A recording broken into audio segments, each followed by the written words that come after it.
I've picked three scales that I consider to be part of a category that is B major, F sharp major, and C sharp major because they have double and triple black notes which utilize 2 and 3 of each hand. You can say they're upside down of the doubles, and 2, 3, 4 of the triples, and the thumbs meet in between on white notes.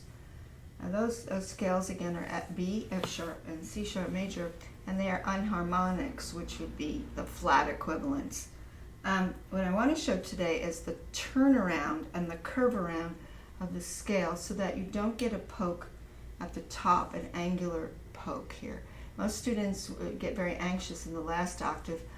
They crowd the notes, but also they tend to rely on a stiff finger 5 to turn them around, and it just doesn't give them the free energy to come around and bring them back home to the starting note.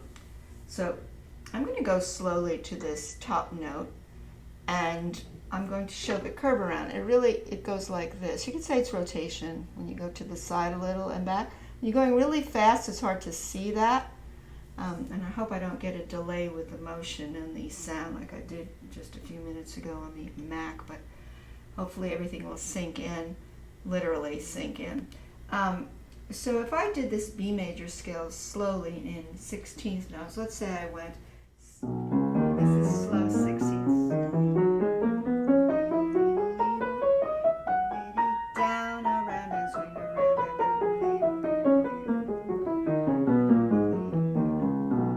If you notice when I end too, I don't come down with that pokey thumb, or in this case the fourth finger, but my thumb works from below. I kind of use my thumb with my wrist playing it, and I come from below on it like that. And that avoids, that's a delay, gives you that little delay so that you don't clunk down on it. When you start the scale, you roll it, and you roll in, and you're still doing that delay. You do that motion. So you're doing the same thing, doing fairly soft. Breathe down, around, and swing around. The scale also has an internal bunch of curves. The scale has curves in it. It doesn't want to sound typewritten. It wants to have undulations that go through it. And as I'm doing it, my wrist does help with the undulations. I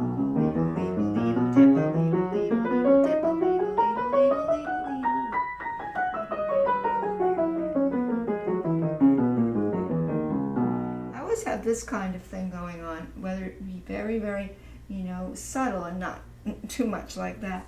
Now, if you want to play a little bigger, you still do your rotation. It doesn't affect the rotation, and it just means more dead weight into the keys. Breathe.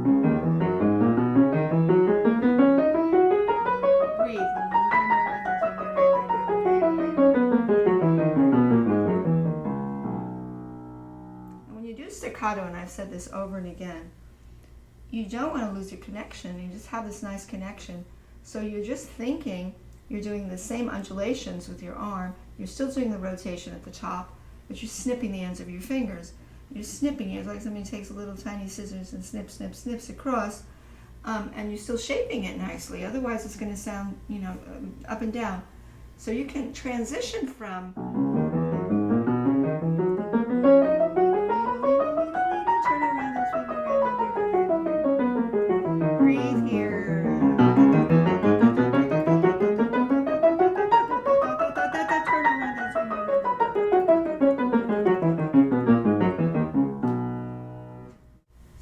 Nicely shaped scale.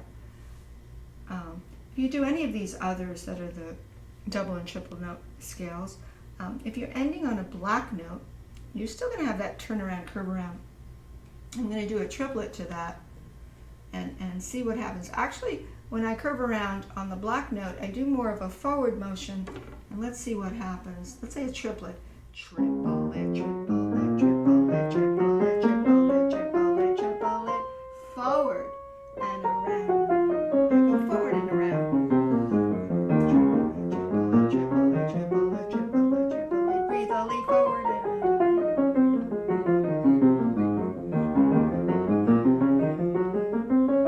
breathe a leaf. That was a good one.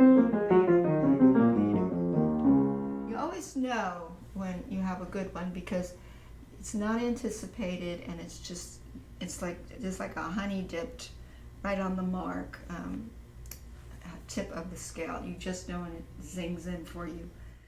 Now let's see, we've done B major, and we've done C sharp major. Now for F sharp major, we're also going to end on a black note up here. And let's say we do 4 octaves of forward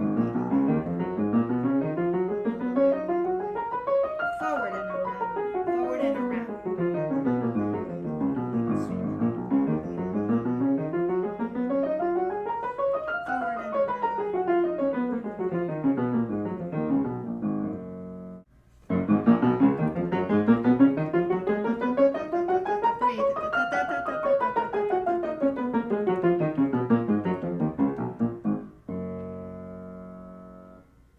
you want to play very softly. You're still going to have your curve around.